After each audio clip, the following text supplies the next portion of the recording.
Amakuru twabateguriye amakuru mukurikira kandi munyuze ku mbuga nkoranyambaga zacu ni BTN TV Rwanda, Facebook ndetse no kuri YouTube. Hanyuma kandi hashize iminsi igera muri 5 isi yinjiye mu yindi ntambara nshya yeruye hagati ya Israel ndetse na Iran. Ni intambara rero muri studio cyangwa se turi kumwe na mugenzi wacu ni Mike Karangwa, asanzwe mumenyereye hano mu biganiro bya business ariko ndetse na politike, aho tugiye kuba tuganira kuri ntambara imaze iminsi igera muri 5 ihanganishije ibihugu bibiri, Israel ndetse n'igihugu cya Iran. Intambara mu buryo bweruye dore ko ibindi byo byari mu magambo, ariko ubu ngubu ni ibisasu bigiye bitandukanye ku mpande zombi. Igihugu kimwe kirarasa ikindi kigasubiza, igihugu kimwe kikigamba ko aricyo cyakoze igitero runaka ndetse ikindi mu masaha make cyangwa se buke bwaho nacyo kikabigenza gutyo. Turi kumwe na Mike Karangwa. Mike, wiriwe neza cyane? Mera cyane, ndagusohoje. Mike, umeze neza? Meze neza rwose, nta kibazo. Ngira ngo abakurikiye BTN TV barakuzi cyane mu biganiro bya business ariko na politike muri rusange, ni ibintu usanzwe ukurikirana. Wenda tutanatinze, uyu ni umunsi wa 5 hagati y'intambara ya Israel ndetse n'igihugu cya Iran. Iminsi 5 iruzuye neza. Ni iki kigezweho hagati y'ino ntambara hagati y'ibihugu byombi ibyo navuga ngo murasazuba bwo hagati y'uno mubumbe w'isi dutuyemo? Ngira ngo ni intambara abantu bari gukurikirana cyangwa se ni ishyamirana abantu bari gukurikirana mu buryo bwihariye, bitewe yenda abenshi n'imyemerere nuko basanzwe bafata biriya bihugu. Ikigezweho rero, nsubije ikibazo cyawe, nuko intambara ikomeje, ari amabomba ari kugwa menshi. Tehran yakomeje kumvikana, abaturage benshi batangiye gusohoka mu mujyi wa Tehran, niyo makuru twakomeje kumva. Ariko navuga ko inkuru nyamukuru ikomeye uyu munsi ni igisa nkaho Leta Zunze Ubumwe za Amerika zisa nkaho zipronosheje, zerekana uruhande zihagazeho. Ngira ngo mu kanya kashize Perezida Trump yakomeje gushyira kuri internet post cyangwa se amagambo yagiye atangaza yerekanye uruhande Amerika cyangwa se ubutegetsi bwe bushobora kuba buhagazeho muri ino ntambara. Ngira ngo hari tweet ya mbere yerekanye Abanyamerika bazi aho umuyobozi w'ikirenga wa Iran aherereye, Ayatollah Ali Khamenei. Bavuga ko, ariko iyo tweet ikavuga ko batamwica muri aka kanya. Arongera avuga indi ko kuri ubu ngubu ikirere cya Iran bagifite mu maboko yose. Ngira ngo iyi tweet ni iyi ngiyi muri no kureba, ko ikirere cya Iran bagifite cyose. Ubundi butumwa yatangaje nabwo akaba yavuze ko icyo basaba Iran ari ukumanika amaboko, nta kintu na kimwe kindi isabye. Ubwo butumwa nka butatu rero ni ubutumwa busa nkaho bwerekana uruhande Amerika. Yewe hari n'amakuru menshi yakomeje kugaragara nyuma ya saa sita ko bohereje indege nyinshi cyane kugira ngo zijye gufasha hariya Israel. Urebye rero birasa nkaho ikigezweho gishyashya kuri ubu, uretse kurasana hagati y'impande zombi, Israel niyo yatangiye irasa Tehran, hanyuma muri Iran nabo barasubiza. Iki gishyashya ntekereza uri gusanga no mu itangazamakuru kivugwa cyane ni kwiprononsa kwa Perezida Trump ku mugaragaro, aho ahagaze kuri bino bibazo biri hagati ya Israel ndetse na Iran. Ibibazo bidafite inkomoko hano hafi kuko ni ibibazo byahereye kera.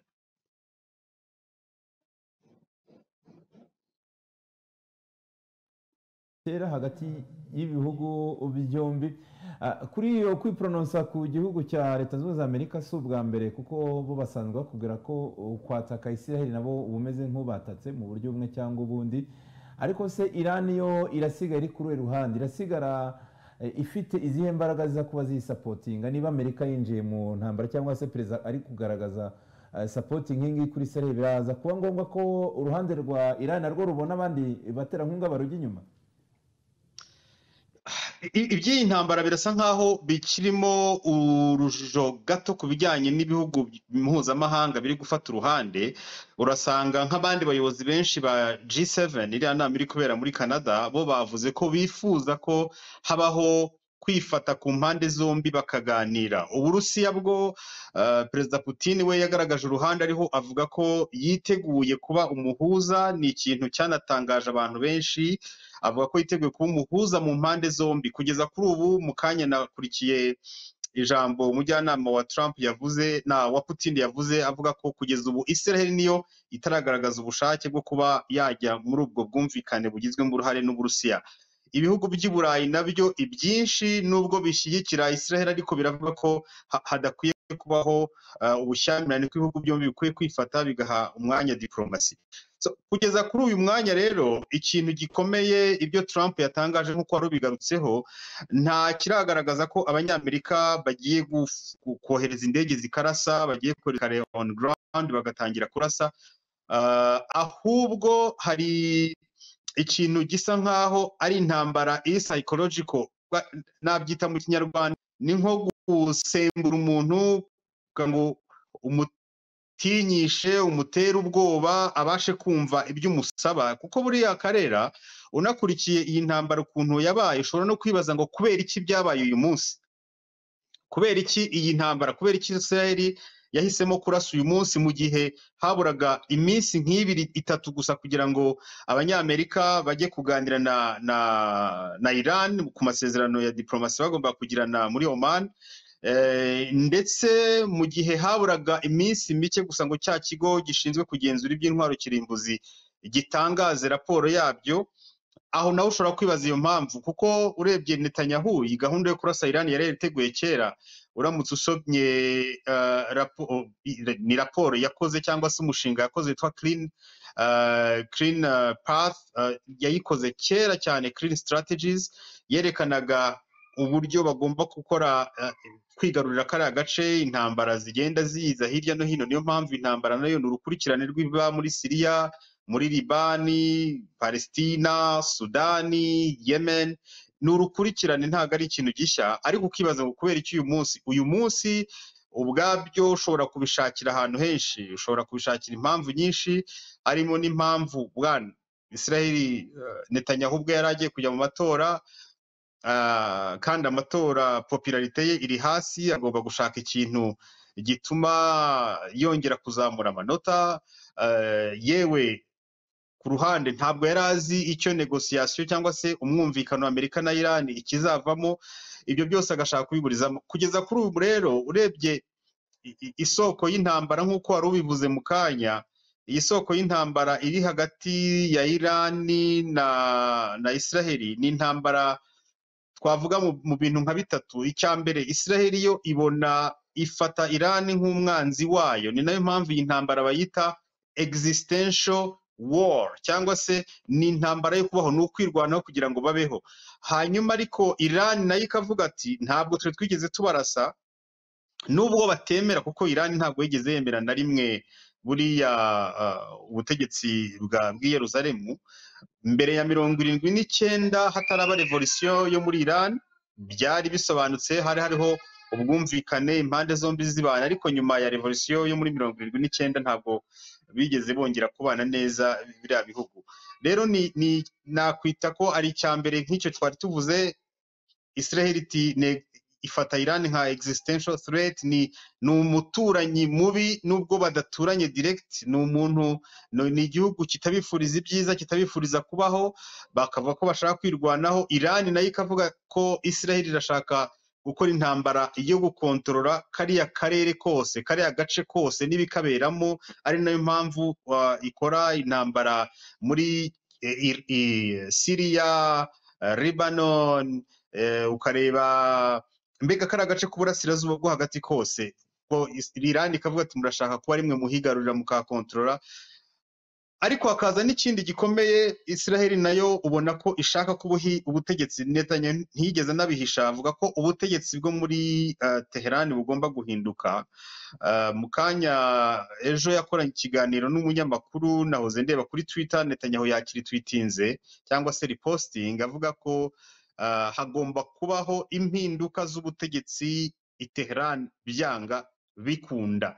Rero kugeza uyu munsi navuga ngo icyo dushobora kwitega ni uko dushobora kwitega ibintu bibiri. Impande zombi zishobora gukomeza kurasana bikaba bibi kurushaho kuko bishobora no kwangiza umutekano w'akarere kose ku buryo ari inyungu z'abanyaburayi zabihomberamo, ari inyungu z'abanyamerika zabihomberamo, cyangwa se nyuma y'iri shyamirana hakaba hajyaho umwanya wo kumvikana kugira ngo impande zombi zishyire hasi intwaro ahubwo babashe kumvikana, kuko n'ubundi aho ruzingiye Israel iravuga ko ntabwo yifuza kubona Irani igira intwaro kirimbuzi. Mu kanya perezida wa Irani Pezeshkian yavuze ijambo kuri televiziyo avuga ko Irani nta mpamvu n'imwe bafite yo kuba bakora intwaro kirimbuzi, ko ibyo bakora ari ibintu biri sivile cyangwa se bigamije gukora imbaraga zongera amashanyarazi mu gihugu. Urumva rero birasaba ko n'impande zombi zishobora kwicara hasi zikumvikana. Ibyo bintu bibiri byombi birashoboka, ariko navuga ko hakiri kare kugira ngo tugire icyo twemeza. Ingaruka ku mutekano mpuzamahanga ku buryo wenda n'umunyarwanda avuga ati intambara ishobora kungiraho ingaruka, biraguma muri kariya gace. Iyi nama ya G7 yo iraza kuba ibyanzura hite, ibindi bihugu byo ku mugabane wa Afurika byo cyangwa se no ku yindi migabane birabigiraho ingaruka, dore ko ni intambara ije isangamo indi y'Abarusiya ndetse na Ukraine nayo itararangira. Mike, ingaruka zirahari nyinshi. Irani ni igihugu gisanzwe gicuruza peteroli nyinshi, hanyuma kariya gace k'uburasirazuba bwo hagati niko gace kavamo peteroli nyinshi. Ubu uramutse urebye no ku masoko mpuzamahanga peteroli igiciro cyatangiye kuzamuka, kandi bishobora kubyuka mu gitondo binaniranye kumvikana, binaniranye.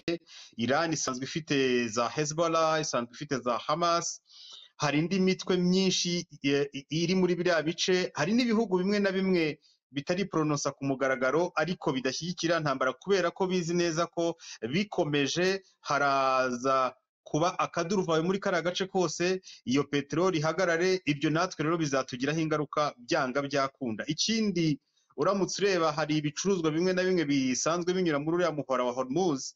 Umuhora wa Hormuz ucamo ibicuruzwa byinshi bijya mu bihugu byinshi bitandukanye, no muri Afurika bizamo.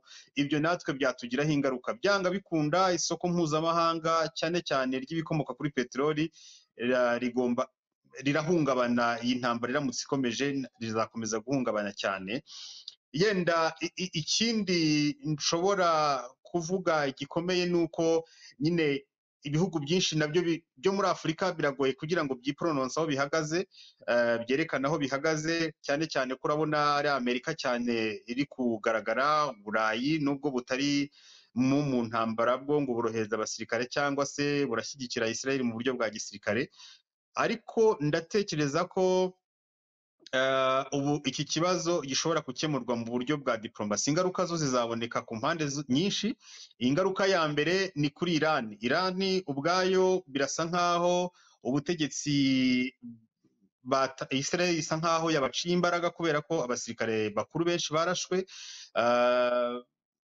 Ikindi biragaragara ko urwego rw'ubutasi rwa Israel cyane rwari rwarabashe kwinjira cyane mu nzego zo muri Iran, ku buryo bagira naho bagira stock z'amadrone mu mujyi wa Tehran. Urumva ingaruka nuko Tehran ibikorwa remezo byinshi byabo byarangiritse. Abagabo bakoraga batunganya ibya nucleaire benshi barabishe. Infrastructure bari barakoze za nucleaire zarahangirikiye. Urumva ingaruka zikomeye cyane ziri ku gihugu cya Iran, ariko kandi urumva zikajya ku banyapolitike, ku bikorwa remezo no ku baturage, kuko abaturage benshi ubu batangiye gusohoka mu mujyi wa Tehran. Niyo makuru nahoze mbona. Ariko kandi na Israel nayo ingaruka zirayigeraho nyinshi, kuko n'ubwa mbere Israel kuva mu myaka myinshi ishize igiranye ikibazo n'igihugu, bakabasha kurasa mu mujyi wa Tel Aviv, bakarasa mu mujyi wa Haifa, bakarasa mu mujyi wa Yerusalemu, kandi bakarasa mu bikorwa bindi bitandukanye. Bakarasa ibikorwa remezo, bakarasa no mu mazu y'abaturage, abaturage benshi bagapfa.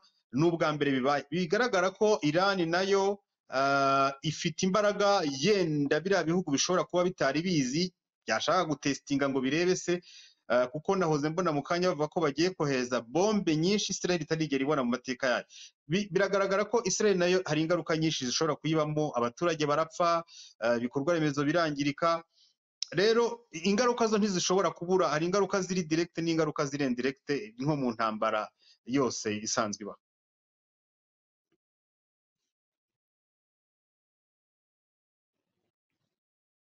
reka mushimire cyane rero Mike arakoze ku busesenguzi bwiza duhaye ku ntambara iri guhuza Israel ndetse na Iran, yaba ari uburyo aho update zigeze magingo aya ku munsi wayo wa gatanu ndetse n'ingaruka biza kuba bigira